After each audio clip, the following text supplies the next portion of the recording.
Hello and welcome to the Wrestle Vomit Podcast, an extension of the Vomit series of podcasts. As always, we're your hosts, Mac Taylor and Joe Cunningham, and today we are here to, which we don't have Amber like we usually do. She has to work, but we are here to recap the week in wrestling, and it was a big fucking week in wrestling. Huge. WWE's gearing up for SummerSlam, and AEW is just doing its normal knock it out of the park deal. Yep. I mean, technically, AEW's had a pay-per-view every week because they have for 3 weeks. Because Road Rager, Fyter Fest week 1, Fyter Fest week 2, and now we're going into Fight for the Fallen next week. Yeah. So that's 4 technically. I mean, and they're all like pay-per-view quality cards. Yeah. All right. Tripping. So we're going to start with WWE. We'll go through that, and then we'll head over to Dynamite and talk about Fyter Fest. So on Monday Night Raw, we started out with John Cena. John Cena! Boo, boo, boo, boo. Haven't started out Raw like that in a while. No. Used to be the status quo, like every single Monday Night Raw starting out with a John Cena promo. Yeah. And, as those who watched Money in the Bank, through the Peacock difficulties, managed to see that John Cena showed up at the end of the Reigns Edge match. And this is John Cena's promos have been the exact same for like 10 years.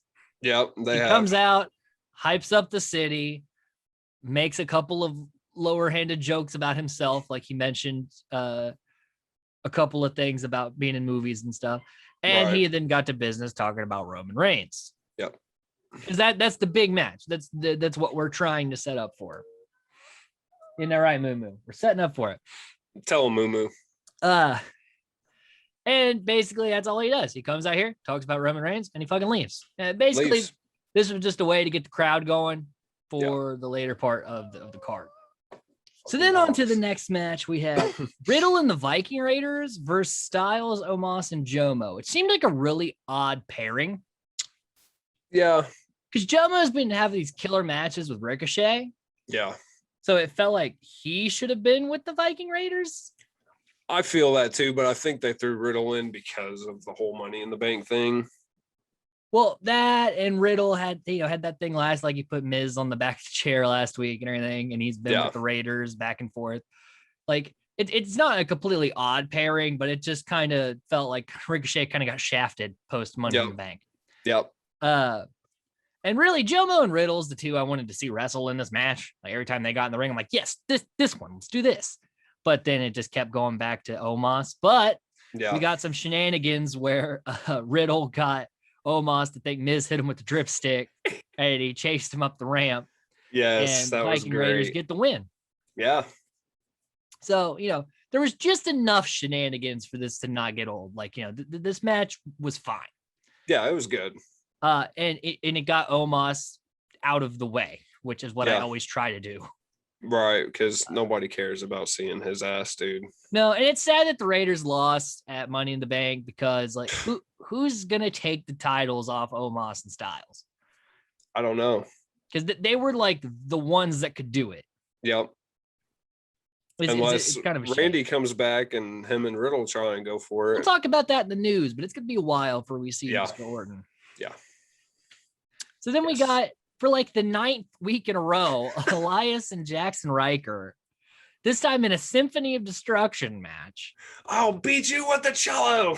Yeah, like it's still the same match, but we just had drums and a cello that was already kind of broken. It was Braun Strowman's cello from like 2 years ago when he was feuding with Elias. Because this is the same props from all of his Symphony of Destruction matches. Yeah. And then we got a table spot. Riker wins again. Elias has not won a single match in this. He hasn't. 20 matches these guys have had. No, he hasn't. But they keep going. Yeah. This rivalry never, it's like Corbin and Reigns. It just never ends. For a year. Is this, are we going to see this all year on Raw? Just Elias and Jackson Riker? It's getting old, man. It really is. I gave it 1.5 stars. I should have just gave it 1, but the 0.5 was for the Symphony of Destruction. Like it was semi-interesting. So, okay. Yeah, I love it when foreign objects are used, Yep. It spiced it up a little bit, but still it was shit. So you added like paprika to shit. Still shit. Yeah. So. Yeah. Then we got another thing that won't stop. being had, which is Nia Jax and Shayna Baszler versus Natalya and Tamina. Do we have any other fucking tag teams? We just got Shotzi and Tegan. Can we have them more? Good if they were on Raw, but they are on SmackDown. I mean, Natalya and Tamina, the champs, get to go back and forth, so they could, yeah. And Nia and Shayna have been on SmackDown a few times, even when they weren't champions. This was a meh match. I mean, it's the same match they've had consistently. Another Reginald distraction finish so that Tamina could super kick Shayna Baszler and win. But then Jax ditches Reginald. Yeah. Headbutts him. Yeah. And then Tozawa runs in the ring. Reginald flip teabags him and wins the 24/7 title. 24/7 champ, dude. Reginald. I was like, Reginald. At this point, because I actually watched this Raw live. I didn't watch it the next day. So I'm like, what is happening? In a row, we had the Symphony of Destruction and this shit. Yeah. And I'm just like, oh my God, I got to make it through 2 more hours of this. It's going to be funny though, dude, because R-Truth's going to get that title back. They're going to be going back and forth for so long, and it's going to be fucking comical the entire time. Yeah, he Reginald's literally funny. Flip teabagged him. I was like, that dude's got some moves, man. He is very talented as far as that stuff goes, but I don't think he can actually wrestle. Yeah. Maybe that's why he's just avoiding all Nia's ex-boyfriend now. And that headbutt was weak as shit too. She did the typical Samoan thing where you put the hand on the head and you headbutt your own hand. So it felt very sell that one, Nia. It felt very early 90s WWF. Yeah. Yeah. Then we got Sheamus and Humberto Carrillo. Again. But it wasn't a bad match. No, it was good. But this was basically just a tool for Sheamus and Priest to get set up again, even though we already did that. Yeah. But it was better than beating Carrillo in a couple of seconds like he did last week. So this was actually finishing up this thing with a real match. Yeah. So I gave it 2 stars because it was okay. Yeah, it was an all right match. But I just want to see Sheamus and Priest. I just want to get there. Yeah. Or at least get to where they're actually feuding and not just him beating the shit out of Humberto Carrillo. Yeah, I think it's going to be coming in a couple weeks because I bet they set that up for SummerSlam. Probably pre-show. I was like, probably pre-show. But SummerSlam's going to be a big card, so dude, there'll probably be a couple matches on the pre-show. Yeah, there probably will be. So then Bobby Lashley issues an open. This was. I got to pop here because Lashley has an open challenge, and I'm like, this is going to be Goldberg or someone stupid or Lesnar. And Keith Lee's music hit, and I was like, fucking Lee, dude. Keith fucking Lee is back. And wow. And I was like, wow, Keith Lee. And then I was like, well, they'll probably just job him out. But no, Keith Lee looked pretty good in this match. He did. Even though he lost. Even though he lost, but we hadn't seen him in a long time. He got some moves in on the WWE champion and Bobby Lashley at that. They actually let him do his Keith Lee thing. And I was like, all right, yes, he lost, but he looked really good and broke out of the Hurt Lock, which very few people are able to do. So while he got the loss here, I think in the future we could see some Keith Lee momentum. I fucking hope so, dude, because that man deserves it. I think with the draft, Big E's coming to Raw. Yes. I think Big E's going to get the WWE title. Yeah. And then could we see Keith Lee and Big E tie it up? Because that would be a match. Dude, that would be a fucking awesome match. I kind of hope that happens. I know. My brain was going all over the place during this thing. But then Goldberg came out because we knew it was coming. We heard through the whispers it was happening. Yep. And he says, I'm next. But he took he takes longer to get to the ring than he ever spends time wrestling in the ring. And I was get to the fucking ring, tell us you're next and get out of the ring. God damn it. We get it. We know what you do. So then Karrion Kross came down to the ring and I was like, all right, we're getting his debut before he loses the strap, whatever. And then they're like, he's facing Jeff Hardy. And I'm like, God damn it. Yep, dude. As soon as I saw the fucking title card, the title card, I was like, are you fucking kidding me? They're just going to feed Jeff to Carrion. And at first, because we went to commercial break, and I was like, all right, they're not even going to give Jeff an entrance again. But they gave him an entrance, and he got no more words back. And I was like, okay, well, at least they gave him no more words back, but he's going to lose this fucking match. Yeah. Because we were all texting in the group chat. Like, we were. And Kevin from our group was also texting me, like, oh, here we go with the fucking burial. And starting off the match, Hardy got a twist of fate in. And I was like, well, that's as close as he's going to get to winning this match. But Cross goes to hit him from behind. He rolls through it, gets a roll up, and gets the 3. And Cross's undefeated streak is over by Jeff Hardy. He had not lost a match. No. Ever until Monday Night Raw. This is true. But, I mean, it's kind of, it's up in the air, dude, because in NXT, he hasn't lost a match. We know he's going to the main roster, but why would you make your debut before you even drop the strap? You see what I'm saying? But like when I thought he was going to kick out, because when they hit that 3, I fell to the floor. I was like, oh my God, Jeff Hardy just pinned Karrion Kross. It was huge. So from his, if they wanted to consider that like a small debut or whatever, then he's already lost. He's on the Raw roster now. He's not even on the NXT roster. On the WWE page, if you go to Raw, Karrion Kross is listed. Oh, okay. Well, good for you, Jeff. And the loss counts. Okay. Well, guess what, Cross? You're 0-1 on the main roster, dude. Hope you enjoy it. I'm so glad they gave this to Jeff. Dude, even though nothing will probably come of it. I'm glad they let him do, because we all thought it was going to be like the gender thing. Yeah. And it wasn't. No. I'm really surprised they actually fucking let him win, dude. Shocked. Like I said, I literally flopped on the floor. Yeah. It was crazy. Yeah. So then we got Charlotte versus Rhea Ripley for the Raw Women's title again. And it's the same match we've had countless. Literally, we saw it the night before. Money in the Bank. It's the same match. Yeah. Working the leg spot because she injured her leg at Money in the Bank.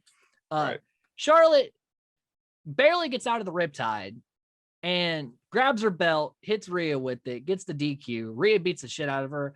And I was like, is Lynch going to come out? And then no. Nikki Cross comes out, cashes in her Money in the Bank, and beats Charlotte. Fucking Charlotte. Nikki Cross, new Raw Women's Champion, who we talked so much shit on the last podcast before Money in the Bank stage. She couldn't roll up the briefcase. Then she does. And then she, the next night, becomes Women's Champion. I don't like the decision, but I'm glad. I'm happy for Nikki that she gets this opportunity. But I agree. I wish they would have booked it better than they did. They should have, because, it could have been, it might be a big thing for her, but I feel like it's not received very well. It's not. And it's because she hasn't beaten anybody clean. No, Charlotte was the first time she actually got a pinfall that wasn't a roll up. And it was a goddamn crossbody off the top rope. And it was after a Money in the Bank cash in. So it's really hard to count that as a match. Right. But good for her, man. I don't think it's going to last long. I love Nikki Cross, but had they just kept her gimmick with her just being kind of goofy, crazy and shit, I'd have been all in for this. Yes. But it's what they've been doing with her. And again, I know what they're trying. She wanted the superhero gimmick. They're giving her what she wants, but it's not connecting. No. With the audience, and it's sad. It's kind of sad. It is, because Nikki's good, man. But that was Raw. We had John Cena, we had Goldberg, we had Keith Lee. Keith fucking Lee, dude. And we had a new Raw Women's Champion. And we had Jeff Hardy beating Cross. And Jeff Hardy beat Cross. So it was a very eventful Raw. It was. It was. Good and bad. The highlight was Hardy beating Cross, honestly. Yep, I agree. That and Keith Lee coming back. Yeah, because I would have never guessed. If you'd have told me to run through a list of people that could have faced Bobby Lashley that night, I don't think I'd ever Keith Lee would not have been on there. No. So then we headed to NXT. And honestly, I've got to say, this may be one of the weakest episodes of NXT I've seen in quite some time. Dude, I feel like the past couple of weeks, it hasn't been shit, but I feel like it's been pretty lacking compared to what they normally do. Yeah. this one was especially pretty average. Yeah. There was nothing that really happened that I was like, oh man, that was great. Right. So we started off, we had Bobby Fish and Kushida versus Diamond Mine. Yep. And the parts where Kushida and Strong were locking up were great. Dude. And that when that match does happen, it's going to be a barn burner. Yep.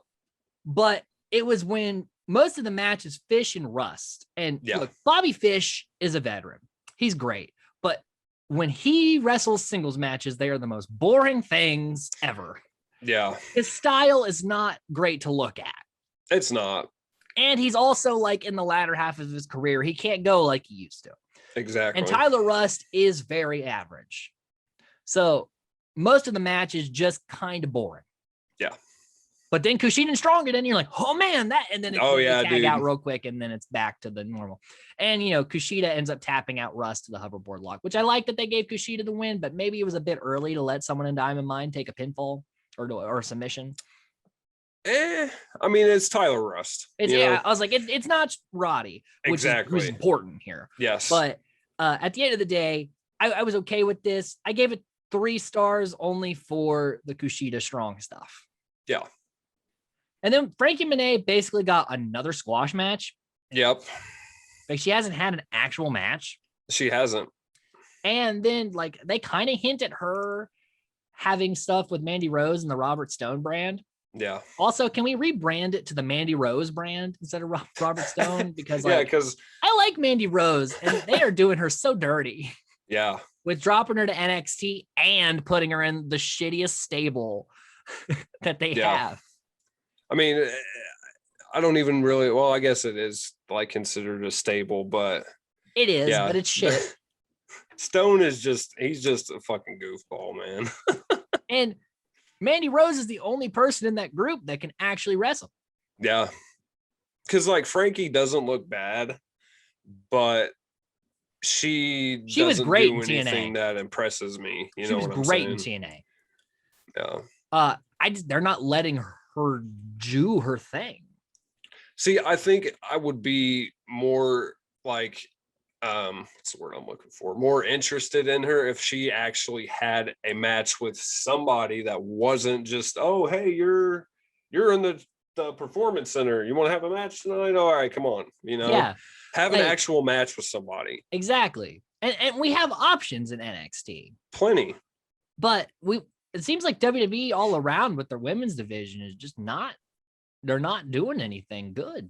No, it's been lacking, I feel. Yeah, very obviously lacking. And but the thing is they have the talent. Just let them do it. It just doesn't make any sense. They have plenty of talent. So yeah, that was a basically nothing segment. Then we got Kyle O'Reilly versus Austin Theory, which was probably the best match of the night. I agree. Because both these guys are just great performers. And I like that because Theory kind of got himself into this, Gargano makes him go solo. Yeah. And he like goes for the high five, but Gargano's not there. Gargano's not there. He's just like, and then O'Reilly just proceeds to whoop his ass for this whole match. Like, I mean, I don't think Theory got any momentum really here. It was all just O'Reilly cracking down. He had some brief moments, but it was mainly O'Reilly. Yeah, it was basically Theory bit off more than he can chew with a veteran like Kyle O'Reilly. Yeah. And got smacked down for it. Yep. But it was a solid match though, because both these guys can work. Yeah. I think the way is about we're about to see them fucking break up, dude. Because we saw a debacle happen where basically Candice is trying to keep Indy away from Dexter Lumis. And she's like, we're going back to therapy. And Gargano's like, we don't need to go back to therapy. And Indy tries to grab her phone. He's like, hey, we don't grab phones here. Right. Theory like puts his hand up for the high five. And everyone's arguing. So then he just puts his head down. Just walks on. Yeah. It was great though. There's tension there in the way. I love the way so much though. They're all really great performers and really good at getting like a gimmick over. Oh yeah. So especially Gargano, man. Gargano, like I said, one of the greatest wrestlers of the modern era. The guy. Yes. But he's so funny too. Like he is, man. Comedy heel he's thing. He just fucking funny. So funny. Then we got Legado del Fantasma basically kind of building up some stuff with Hit Row here. You know, we're building up to that match between Escobar and Swerve. And again, gonna be a barn burner. That thing's gonna be a match. Yeah. But I like that we're taking our time with it. You know, we're not just rushing into it. Right. Then we got the next thing in the breakout tournament, Odyssey Jones versus Andre Chase. Quickly about Andre Chase. Looks like he's got some move sets in the ring, but Odyssey Jones was not the guy to put him with because Odyssey Jones is a brick shit house. Yes. And he just ran right into a wall with Odyssey Jones. Yes. And I don't know if you noticed, but he was kind of sloppy, dude. Yeah. There was 2 or 3 times where I was like, holy shit, dude, like that. You could obviously tell that he fucked up a couple times. Yeah, like when he went over the ropes by the announce table, he slipped. Yes. And almost like broke his neck on the ground. This match was not good. No. And Odyssey Jones kind of like had to slow it down to try to keep from sloppy things happening. Yeah. And like I think Andre Chase needs some work. Yeah. And I think Odyssey Jones is going to be the guy who comes out of this tournament. Like between him and that Duke guy and Carmelo Hayes. Yeah. Those are the 3 I think that are going to be the ones who are going to be remembered from this tournament. Yeah. Because Odyssey Jones, you just look at him and you're like, yep, that's a guy who's he's fucking massive, dude. But he moves fine. Yeah. And the crowd was into him too. Like he actually had a pretty good pop. Yeah. For a new guy. I think he's going to be good. I think probably most of the reason why he had those couple botches is because he's probably fucking nervous for one. I mean, yeah, this is your moment. Right. And you're on live TV finally. So yeah, I mean, the fans just came back. So there's a lot of pressure on these guys. I think he's going to be good though, man. Yeah. I'm anxious to see what they do for him in the future. So then we had more LA Knight, Cameron Grimes shenanigans. Yeah. Because LA Knight's trying to make Cameron Grimes carry all of his bags, and Drake Maverick tried to stand up for him, so they have a match. And because LA Knight's more focused on Cameron Grimes, Drake Maverick gets the win here. Yeah. So a lot of good momentum for Drake Maverick, especially since Killian Dane's gone. Yeah. you need something to get over. And it just makes more of this thing between LA Knight and Grimes. So even though Grimes is his butler, LA Knight's the one paying the toll here. Yep. Again, Grimes, great. Never bad in a spot. So funny, so good. He was cheering on Drake too, man. Yeah. And he kept telling him to hold the title, and that's what cost him the match. Yeah, and poor Drake, man. Knight's a dick, dude. Telling Grimes to just fucking punch him right in the face. He took him in. I didn't think he was going to. Yeah. But he finally fucking did. I was like, well, son of a bitch. I don't think Drake's going to take it to heart, though. I think they're going to end up together somehow. Drake and Grimes. At least for a little bit. When Grimes gets that $1 million title, we'll see what happens. It's going to happen. Probably at TakeOver 37. That's what I'm thinking, dude. Which is the day after SummerSlam.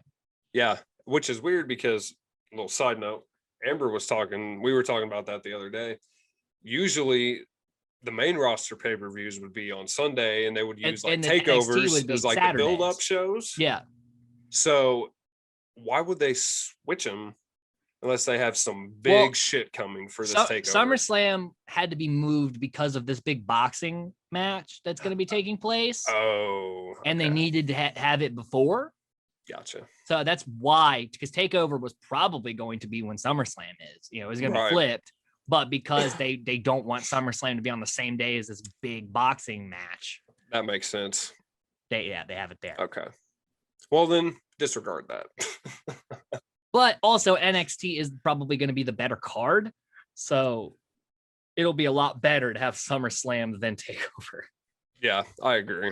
But that means we'll have back-to-back title defenses for AWF.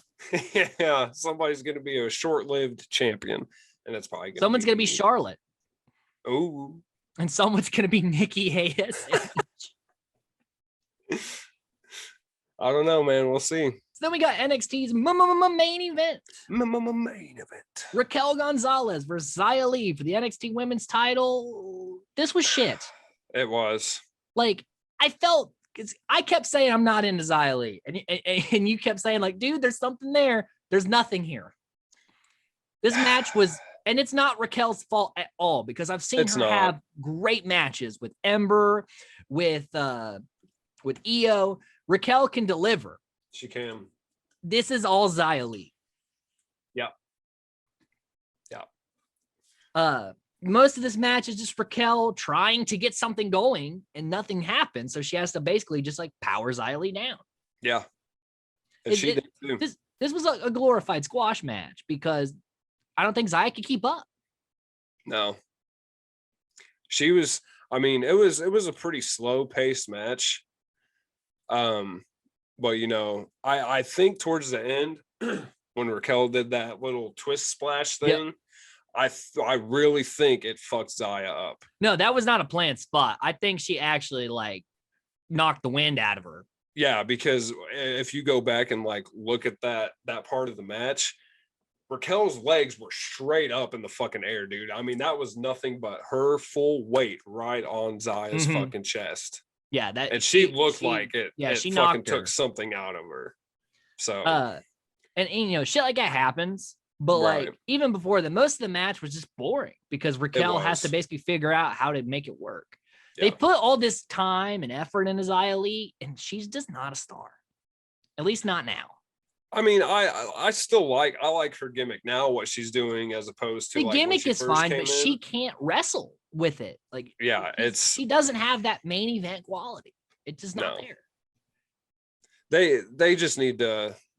I think she can be something. They just need to give her something. They need to knock her down the card up and do some work down there. She does not need to be in the title picture. Not right now. We tried it out. It didn't work. Let's move on. Yeah. So then at the end, we got Cross, who took out Regal, and Joe's going to get his hands on Cross. Dude, and Cross keeps poking the bear. He's poking it way more than he should. Like, you laid your hands on Regal. Regal, dude. Hey, you're lucky Regal doesn't take you out. No shit, dude. Regal couldn't, though. He's too old. Hey, he's got them knucks. He does. I bet they're still in his fucking tights somewhere. He keeps them in his office, remember? Oh, yeah. Gargano went to touch him that one time. Yeah, that's right. Like, don't touch the knucks. Yeah. I'm following the rules. I'm following the rules.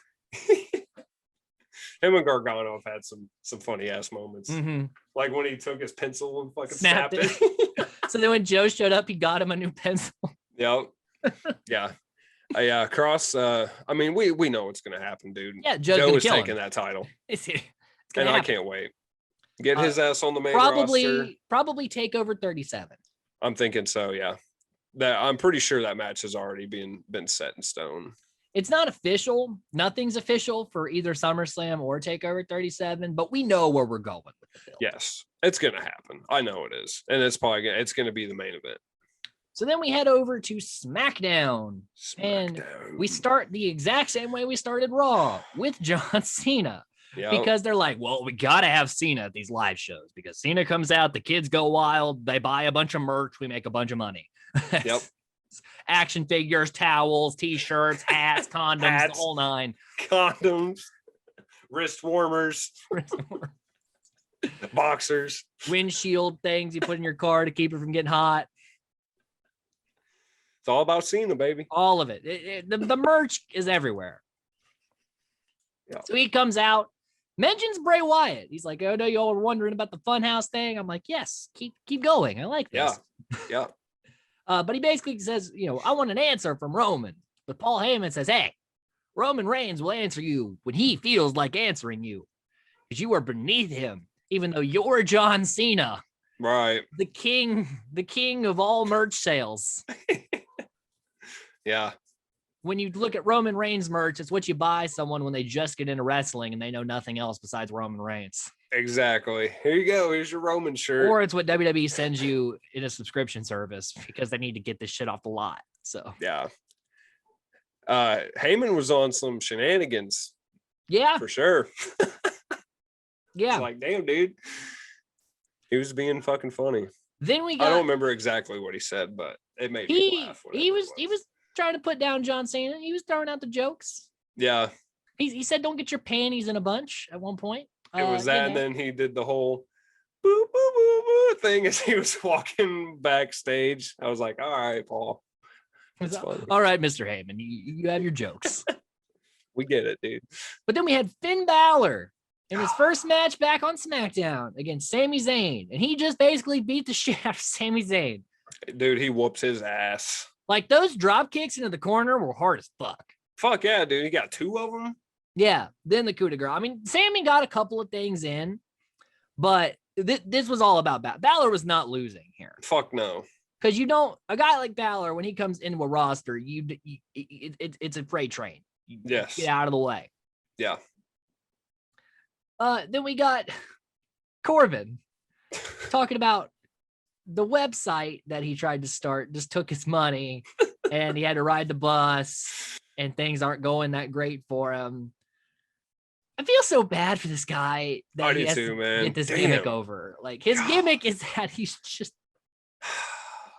homeless, I guess. Apparently now he's lost his investments.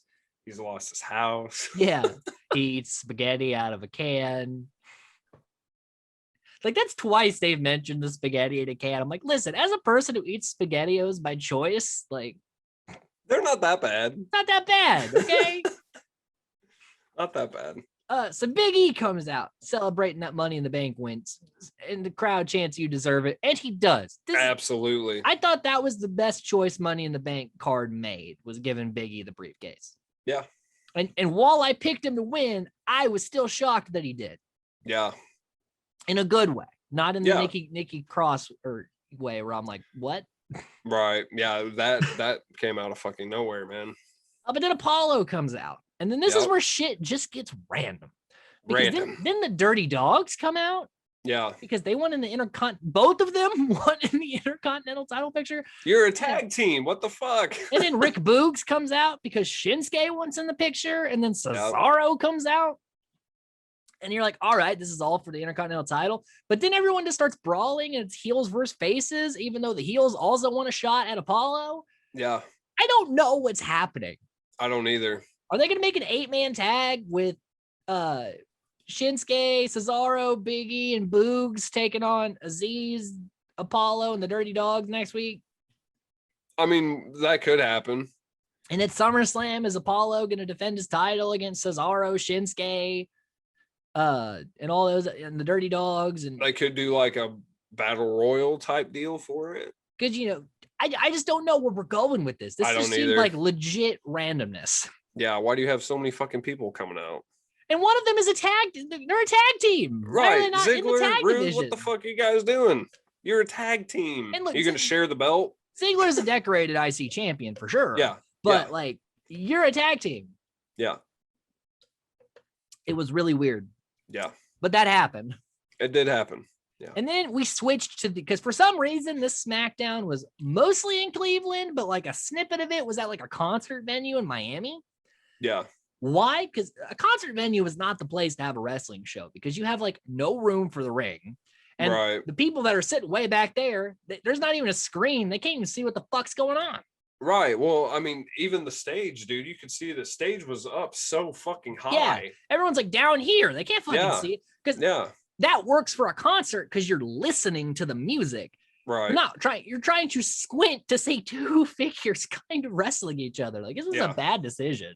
Yeah. I mean, I think it was cool, that they had the multiple that kind venue things just annoys me because WrestleMania 2 did that.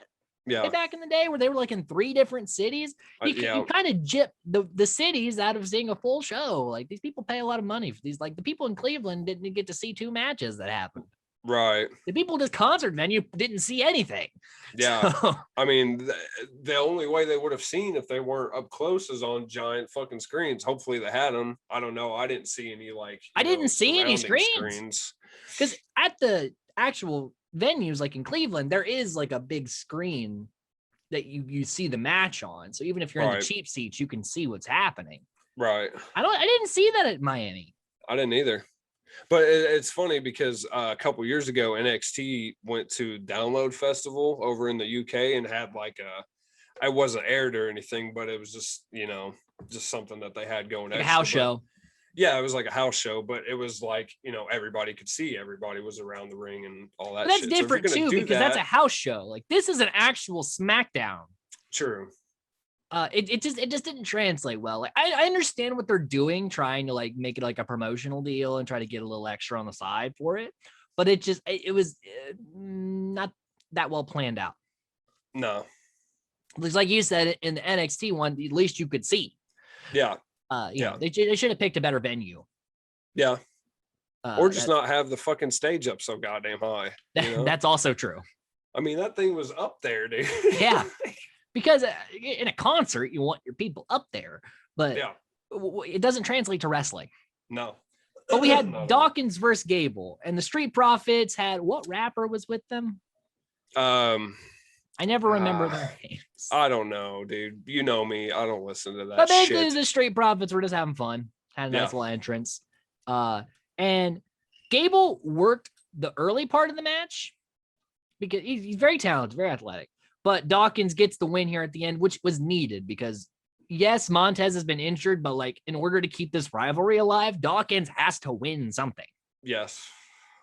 So I'm glad they did that here because even though I don't know where the fuck the Street Profits Alpha Academy thing is going, at least it's still going, and it isn't just Dawkins always eating a pin. Right. They need more momentum, dude, because they haven't really done a lot since Montez got injured.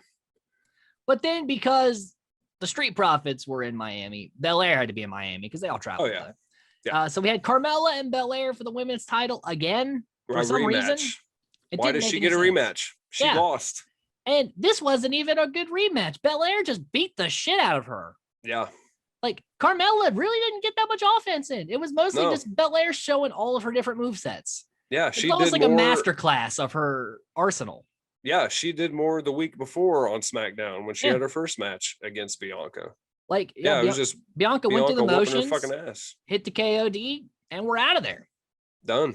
And then we're back in Cleveland. Because nobody else wanted to go to Miami. It was just the Profits, Alpha Academy, Carmella, and Belair. Everybody else stayed in Cleveland.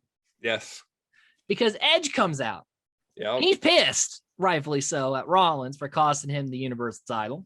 Yep. Edge is like, listen, you don't know how cutthroat I could be. I was in the Brood. I was in the Ministry. And I'm like, keep name dropping shit. Dude, yes. Can we get Gangrel back for a little bit? I'd be into that. Yeah. And Rollins comes out again in one of his fabulous suits. And just fucking bright ass blue. And he's just mocking Edge, saying, like, listen, if next time I have my foot on your neck, I'll break it. And then Edge is like, hey, remember when I said I wasn't going to hit you? I lied. And then proceeds to beat the shit out of Rollins. Yeah. This is going to happen at SummerSlam, and I'm looking forward to this match. Yeah, I am too, man. Rollins, like we've talked about before, man, whenever Rollins is given, he just, he fucking exceeds everything, dude. Like, he's so good, man. Yeah, Rollins is so good. We talked a lot during Money in the Bank of how, like, Edge and Reigns was kind of slow. Yeah. Rollins knows how to make a match good. Yes. And Edge, when he's working with the right person, because right now he's being careful. He don't want to injure himself. Right. But when he's working with a guy like Rollins, it could be a good match. Yeah. So I'm sad that the Universal title won't be involved, but this is going to be a good match. Yeah. So, you can't go wrong with these two. Nope. Then Corbin asks Kevin Owens for money because he's wearing the same shirt and it's got spaghetti stains on it. Yeah. And KO gives him money, and then the Dirty Dogs just kind of jump him. Yeah. What is happening? I thought the Dirty Dogs were in the fucking Intercontinental feud. Why are they just dicking around with Corbin? Yeah. This is so weird. It's going to end up being KO and Corbin versus Ziggler. Corbin's going face because he's going Happy Corbin. I told you, they've already bought the name. It's so dumb. So dumb. Then we got the debut of Toni Storm. Toni fucking Storm. I'm glad for her. I really do like Toni Storm. I think she's a great performer. Zelina Vega being the jobber here. So she had one match back with the Money in the Bank, and they immediately put her back to jobbing. Yeah. I feel like this is punishment for Malachi Black. Well, it's not Zelina's fault. She was released before he was. Yeah, but I feel like this is them being like, well, since he didn't come back, we're just going to squash you. You think they're putting the Lana angle on her? I think so. I think so too, man. Because why bring her back, have her lose her first match, and then have her But at least with Money in the Bank, she had a couple of spots. A couple. But like here, she had no entrance. No, she didn't. And granted, again, I'm glad Toni Storm's here, but like, why use Zelina Vega to get her over? Right. I don't get it, dude. I don't know. Toni Storm gets the quick win. Yeah. Good for her. Yep. Then we got Dominic Mysterio versus Jimmy Uso. Because, this rivalry is still going between these two teams because Usos did pick up the titles at Money in the Bank, which still shocked me that happened. I called it, dude. You did. You got it right. But even you only picked that to try to get the extra point. I don't think you really thought they were going to win for a while. No, I really did, just because of what they've been doing, like with this whole storyline with the Usos and Roman. It only makes sense to give them the titles, I mean, like, I understand it, but after the whole DUI thing, I thought we weren't going to be there yet. I didn't know we were going to do it so soon. Yeah. I don't know. It is what it is. I mean, I'm not mad at the decision. No, I mean, it's all right. It genuinely took me by surprise, especially when the splash wasn't the finish. Instead, he just put his feet on his back, which doesn't actually leverage the pin at all. Right. But here, Dominic had the crowd behind him. He did. But he tries to hit the Three Amigos, but the setup was very sloppy. Eddie has a very fluent roll through, whereas like Dominic, it took him a while to actually fighting it. Yeah, it was like a turtle. Like he went for the roll and he missed it on the first one, so he had to kind of like wiggle. Yeah. You got to really kick your legs over so you can make it a fluent motion. Yeah. And also he tried to do that dive over the top rope that Eddie always used to do, but he didn't have enough hang time. Eddie would like be almost like vertical and then do the roll through.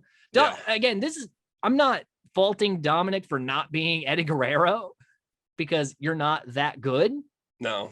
But if you're gonna do Eddie's moves, you need to be a little better at them. Do some studying. It's like when Ray does the frog splash, it's a good frog splash. Yep. If Ray's paying homage to Eddie, he knows how to roll to the moves. Dom doesn't have enough experience to hit these moves that well. So if you're not going to do the moves that well, maybe don't use them yet. Right. I agree. But the crowd was behind him. He actually had a pretty good pop. So clearly Dominic's over, which we didn't know because we were in the Thunderdome era. Right. But we end up getting the roll-up assist where this one actually made sense because Jay's feet would actually keep him down a little bit. Yeah. Whereas the first pin, he just had his legs on the side. It's like, well, you can still kick out and the legs wouldn't mean anything. So I like how this is like their gimmick now where Jay's just going to keep pushing people down. I'm going to put my feet on you, dude. I'm just going to push my feet into your back. And that's how you're going to get the cheap victory. And before the Usos could celebrate, Roman comes out. And of course, he says no to John Cena. And then here comes Finn Balor. And I was like, what? Finn Balor?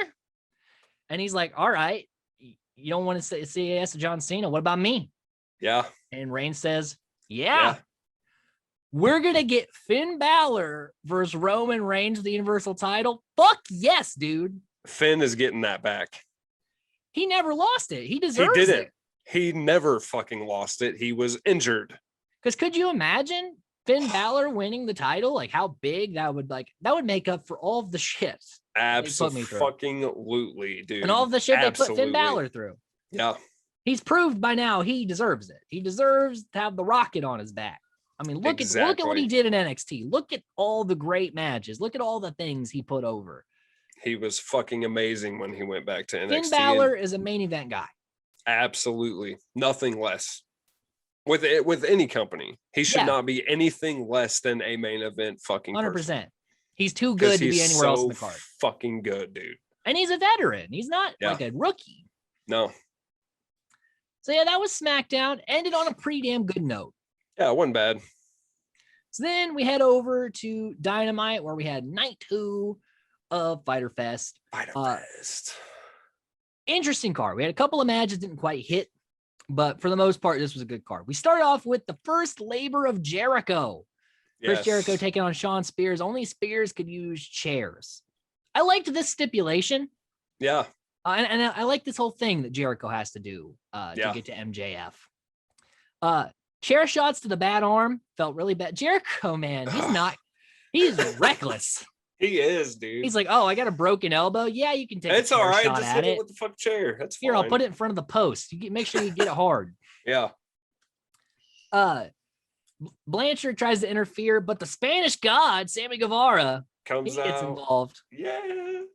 C4, Jericho does not go down. Judas Effect gets the win. But MJF says, all right, next time, nobody from the inner circle is allowed to interfere. And you're going to have a no DQ match against Nick Gage, of all people. I don't know if you're familiar with this man. I am not. Okay. He's an indie wrestler, hardcore as fuck. Okay. This guy is crazy. He looks a little rough. I'm not going to lie. Weed whackers, forks, staple guns, anything. This guy will do it. Okay. He just lost his title to Zack Ryder in a hardcore match. Oh. So we got a pissed off Nick Gage. Oh, this will be no DQ. And Jericho ain't afraid to get busted open himself. No. So this match is going to be violent. Jeez, dude. And we're going to see some shit we probably haven't seen in AEW before. See, I feel like just by looking at him and you telling me that he's like one of those hardcore guys is reminding me cinder a lot blocks, of car windshields. I've seen this guy do a lot of stuff. Yeah. Sounds like he's a lot like how fucking Jimmy Havoc was. Mm-hmm. Or like Jimmy Moxley. Havoc did all that kind of shit. Yeah, Moxley too. He's we got a taste of that. Yeah. So, this match next week, it's going to be one to look out for. Man. Because it's going to be violent. Then we got Kazarian. Oh, I gave the match 3.5 stars, by the way, because it was pretty solid between them. Yeah, it was a good match. But we got Kazarian versus Doc Gallows, and this was basically just Doc Gallows putting down Kazarian. Like, he didn't really have a lot of momentum. I was kind of disappointed. I wanted to see these guys really go at it, and they really didn't let them. This was basically just to set up the promo between Omega and Hangman. Yeah.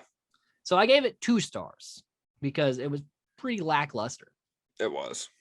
So basically, Mutton Chops Kenny Omega, they really are turning into a 70s state. They're like classic dude. 4 Horsemen. It's so strange. Yeah. So they come out, they're talking about, Hangman's not going to be a challenge and all that. But Hangman comes out, makes Callis hold his beer as he goes in there to fuck up the Elite. Dark Order comes out, big brawl. We're obviously setting up for next week's 10-man elimination match, which is going to be really good. I'm very excited for that. Obviously, also leading up to what we're probably going to see it all out between the Hangman and the Omega Man to see who's the top man. It's going to be Hangman. It's all kind of Hangman. Hangman. Then we got Darby Allin versus Wheeler Yuta. They have really shoved this Wheeler Yuta guy down our throats. Absolutely, man. He got 2 matches at Fyter Fest? Yeah. 2 matches? Yeah. They must see something in him. I don't see it. I don't yet. I think he's got a lot of Darby potential. let him get some stuff in, but this was the only good spot of this match was Sting and Cassidy trading the sidekicks on the outside. I lost my shit. Iconic, dude. That is going to be remembered for fucking ever. And Sting even did like a lackadaisical test drum. Chest bump. He was just like, I was like, Cassidy plays it cool, but you got to think he was losing his shit. I guarantee it, dude. He's like, this is fucking Sting, dude. Sting's doing my spot. Sting's doing the sidekick spot. That's amazing. That's huge, dude. Yeah, that was the best part of that whole match. Like that. Yep. That I saw that clip online I saw the match, and I was like, because it's Sting and Cassidy in the same picture. You're like, oh my God, this is brilliant. Yeah. Then I gave the match 2 stars, by the way. 1 star was solely for that spot with Sting. Yep. So then we got Britt Baker defending her women's title against Nyla Rose. This was a pretty good match. It was. Nyla beat the shit out of Britt for a while. Like every time Britt would get something going, she would just, because Nyla is a brick shit house. She's solid. Yeah. And she's not sloppy like Nia Jax. Like Nyla Rose is a wrestler. She is an athlete. Yeah. But back and forth, Nyla kept cutting her off, but Baker does a Guerrero spot where she tosses the chair and lays down. The ref doesn't turn around in time, so Nyla tosses it back, does the Guerrero spot back. Brilliant. Anytime you're doing Vicky Guerrero stuff, you got to throw an Eddie spot in there. Absolutely. And this was done really well, too. Yes. Then Baker ends up getting her in the lockjaw, taps her out. I gave it 3.5 stars. Yeah, it was a good match, man. Yeah. And I was worried for a minute that Nyla might beat her. Yeah. I was like, too soon. Baker's got to have his belt for a while. Yes, I think so. And then Andrade El Idolo came out. El Idolo. And introduced Chavo Guerrero. Chavo, dude. Chavo. What is going on? AEW is getting the signs, man. They are fucking destroying shit, dude. Because when they announced Chavo, I'm like, wait, Chavito? Chavito? Is that you? And he looks great too. He does, man. He does. And then basically they call out Death Triangle. And I was like, yes to all of it. Basically, we're setting up for Andrade versus Pac. Yeah. And that's a match. Dude. Like, I was wondering which one he was going to go after, man. All of Death Triangle came out, including Phoenix, who we hadn't seen in a while. So I was really happy to see him. Yeah. But yeah, we're going to get Pac and Andrade. That's going to be a match. Yeah. Dude, for a second there, not at like the beginning, but more towards the end of that whole segment, I thought that Andrade was going to say something to Penta and Ray that about turning on Pac, and it was going to happen, but it didn't. No, it didn't happen. Especially if the trios titles are coming in, we need Death Triangle. Yes, absolutely. And I think Andrade is going to beat Pac, but it's going to be a match. Dude, it's going to... You don't get an easy win over Pac. Fuck no. That dude is ruthless. So, very excited about that. Great setup. That's going to be a fucking awesome match, dude. Speaking of a really good match, we get Orange Cassidy versus The Blade. First of all, the build-up to this match has been really good. Yes. And The Blade, super strong. I think it's underrated how powerful this guy is. Yeah. And Cassidy's great at selling. Yeah. Because those knuck shots, every time he just goes dead. Every time he gets hit. It's so good. But this is all business, Cassidy. There's no, sunglasses, sidekicks. Nah. Cassidy walks down there and goes to work. Yeah. He's pissed, dude. Yep.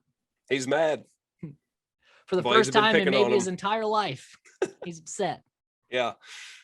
Blade fakes a knee injury here. Great heel stuff. Yes, dude. Fools the ref. Then he starts doing jogs and shit, showing how the knee works. But Cassidy turns that suplex into a spinning cutter. So good. Dude, it was seamless, man. Knocks Cassidy into Statlander. Cassidy returns the favor, knocking Blade into the bunny. Yep. Corkscrew tombstone by Blade. Yeah. That was brutal. That looked good.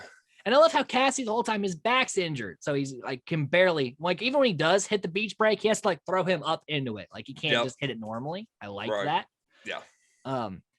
Then Cassidy gets the Nux, orange punch. We get the win here. Yeah. I gave it 3.5 stars. Thought it was a brilliant spot. I enjoyed that match, man. It was a good one. We get Jericho saying, well, if it's going to be a hardcore match, I'm going Painmaker. Which we haven't seen outside of Japan.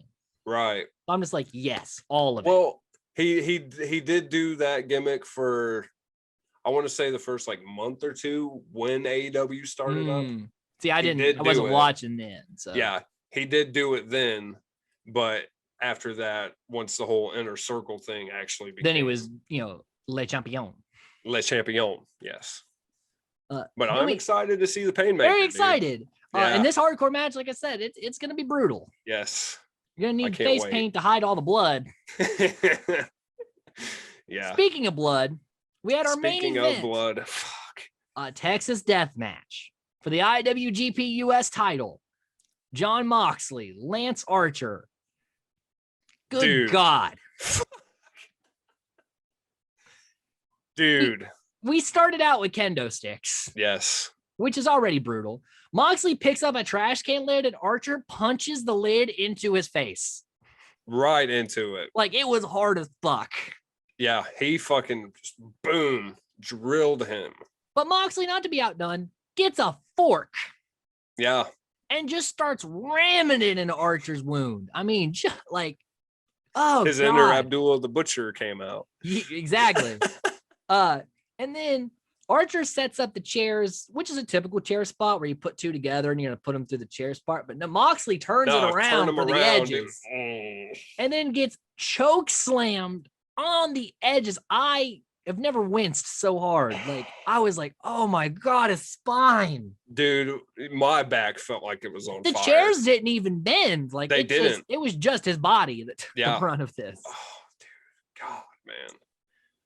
And then Moxley set up the barbed wire tables, only to get choke slammed through. Archer wins the IWGP US title, and he's set up to fight Hakulio from the Bullet Club, Japan. The son of Haku, next week at Fight for the Fallen. Man, IWGP title get a lot of screen time in these past couple of weeks. Yeah, they have, and all have been good matches. Yeah. So that was Dynamite. I gave that match 4 stars. We knew it was going to be brutal. That was an awesome match. And man. I even saw, like, after Archer posted the picture with the title, and his face fucked. Like, oh yeah, from that fork.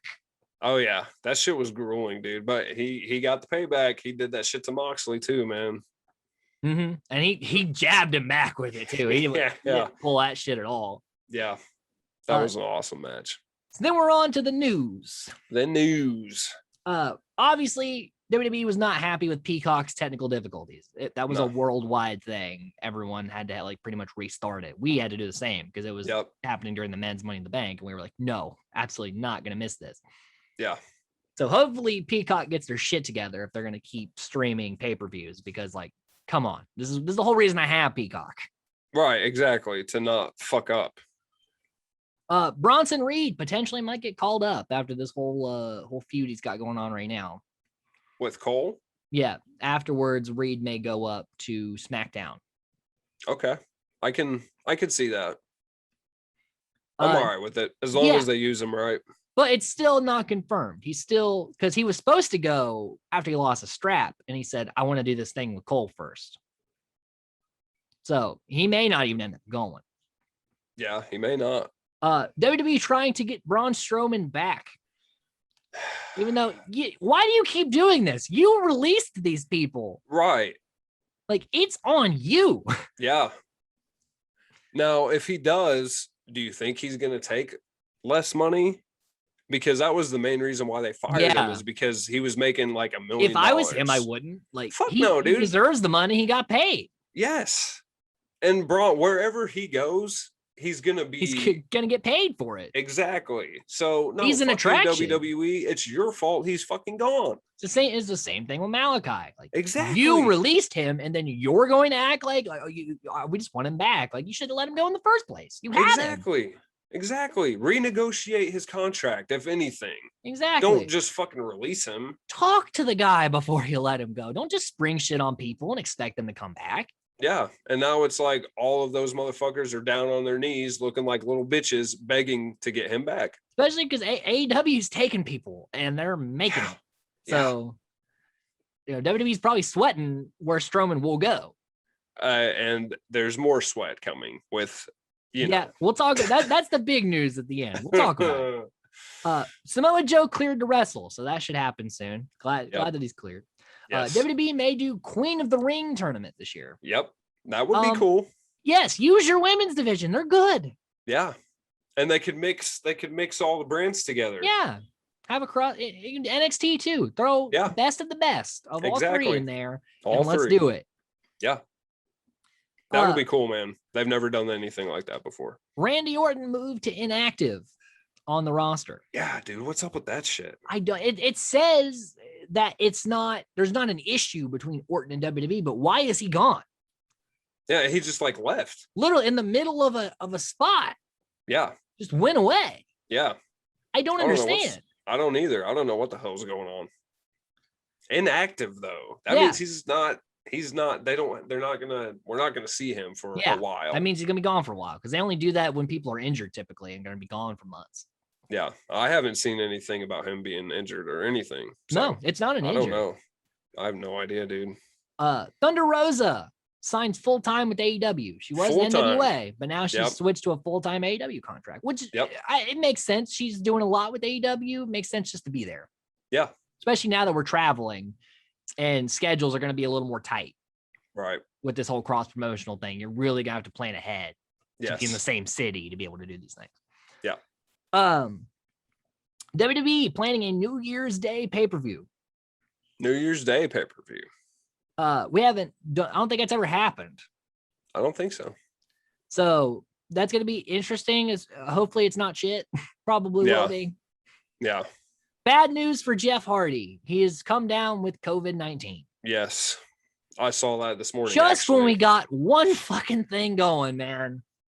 But this is not his fault, and they better not punish him for this. I understand being wary of the drugs in the past, but this guy literally could not help that he contracted COVID. Right. So don't fuck him over because of it. Yeah, don't. Please don't. Braun Strowman may be signing a contract with bare knuckle boxing. Dude, I feel sorry for who. I was like, who the fuck is gonna step in the ring to bare knuckle box that man?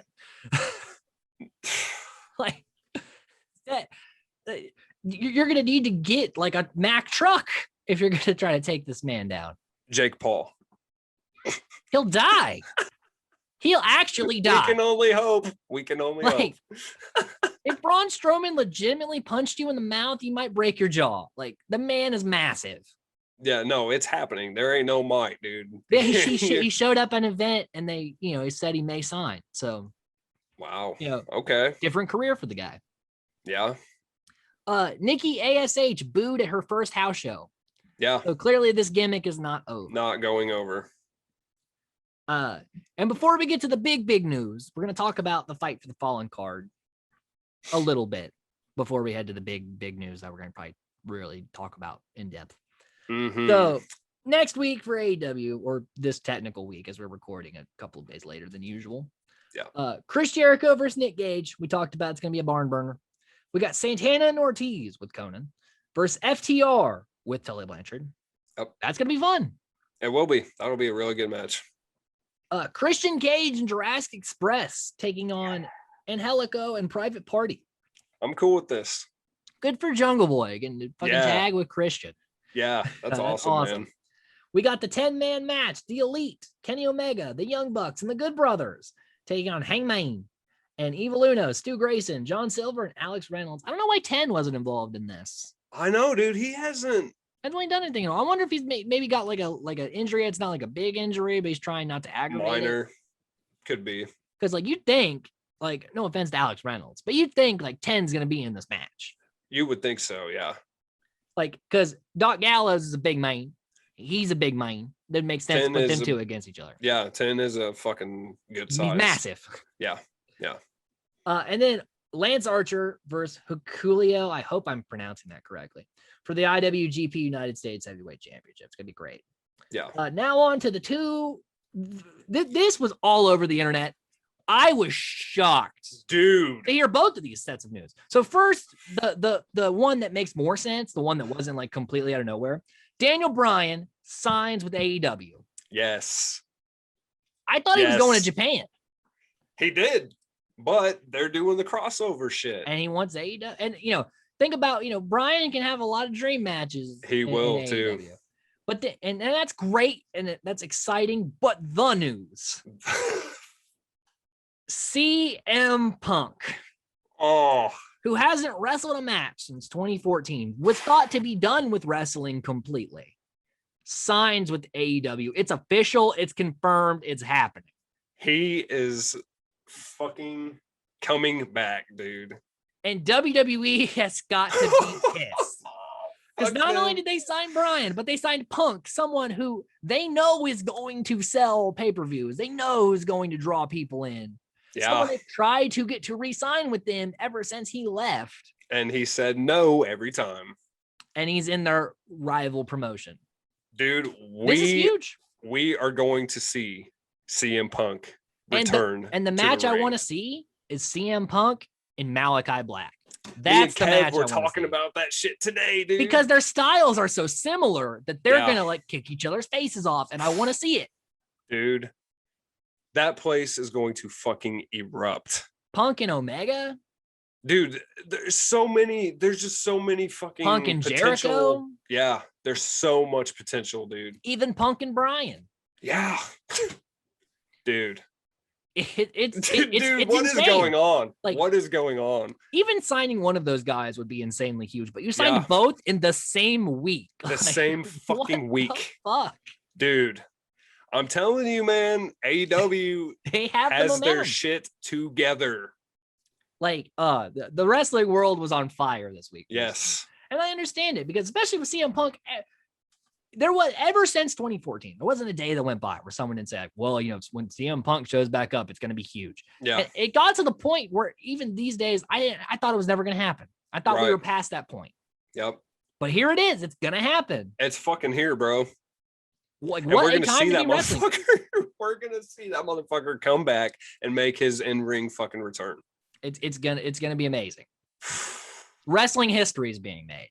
Yes. And we're seeing it go down. You know, fine. Gone are the days of Saudi Arabia show letdowns, and here is CM Punk in AEW. Yeah. It's insane. Yeah. We literally, ever since AEW came, like, man, it'd be really cool if Punk signed, and then like, oh yeah, but it's never gonna happen. But it fucking happened. Yeah. And WWE has been trying to talk to him, because when he was in negotiations with AEW, obviously WWE found out, and they tried to get him, and he was like, no. Yeah. Because Punk knows what happens in WWE. He was the one that kind of broke down the fourth wall on a lot of the shit that was happening backstage. Yeah, dude. And said that the reason he doesn't want to wrestle is because he doesn't want to go to WWE. And for many, many years, the only place you could go was WWE. Was there, yeah. Now, AEW is the better alternative. Yeah, the better one. And I think this would have happened sooner, but when AEW first, you know, started doing this Dynamite thing, they were talking to CM Punk because they were trying to get him to sign before it even, you know, actually became a because thing. Cody and Goldust both have pretty good relationships with Punk. Right. But Cody, I think it was Cody or somebody within the fucking, you know, management or whatever, were texting CM Punk, and he didn't think that was like a professional way to do it. Yeah. That's why he turned it down the first time. Yeah. And even with signing this time, he wanted to do it in person. He wanted it to be like a legit business deal. But they showed him the respect. They did the work to get Punk. Yeah. As they should, because you know, and I thought at the time, Punk was a little overrated. Sometimes people really blow the door off Punk. Right. But he is a draw. And for business, you will make loads of money. Oh, dude, they're having this guy so much of his fucking merch. And they already have no problem making money. Like, they sell out everything so fast. Yeah. But, you know, you put CM Punk on a card, people will watch. Yes. So I've seen so many comments like on Facebook and shit of people saying, "Oh, I haven't watched wrestling in forever, but if he's really back, I'm going to start watching." A lot of people tuned out when Punk left WWE because that was one of the, like, he was, especially I think 2014 WWE was shit, and Punk was one of the last things they had. Yeah, and they squandered it. Yep, and people tuned out when Punk left. Yeah. And those same people are tuning back in now because they want to see CM Punk. So, you know, their ratings are going to be insane. They're going to skyrocket, dude. And they're already beating WWE now. But you can only imagine the first Dynamite CM Punk shows up on, the ratings are going to be like through the goddamn roof. Well, they're saying that they're holding out his debut until Chicago. So it'll probably be the Dynamite before All Out. That's what I'm thinking. Or the Rampage before All Out, because by then it's going to be one of the two. I don't think he's actually going to debut at All Out, but he's going to. No, but he'll be there. He's going to be there, and he's probably going to have. And we're going to be there. And we're going to fucking be. It's going to be great. I was excited before, but now, dude, I'm Malachi Black, CM Punk, God, dude. Daniel Bryan, Hangman Omega Man. Dude, it's going to be amazing. What a time to be us. Dude.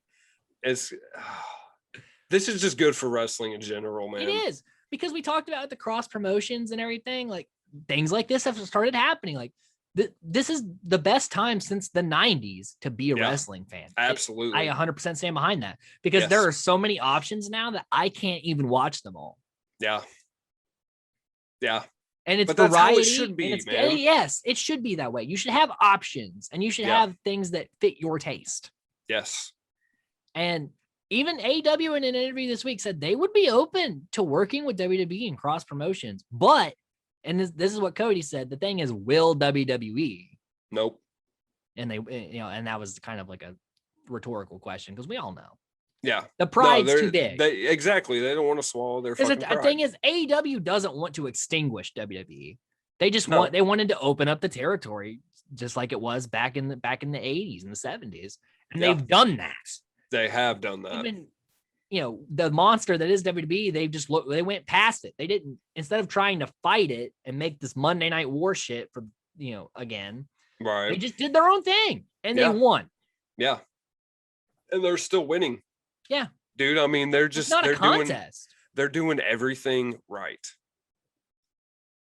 100%. And like I said, with this Punk and Bryan thing, it's the icing on the cake. Like they literally did what people thought was impossible. Yeah, they made it fucking happen. So yeah, that's gonna do it here for us at Wrestle Vomit. Stay tuned next week. There was a lot this week. Yes. So will there be, if there's as much next week as this week, it's gonna be really hard to keep up with it all. There's so much. Yeah. So until next time, keep it together, everybody.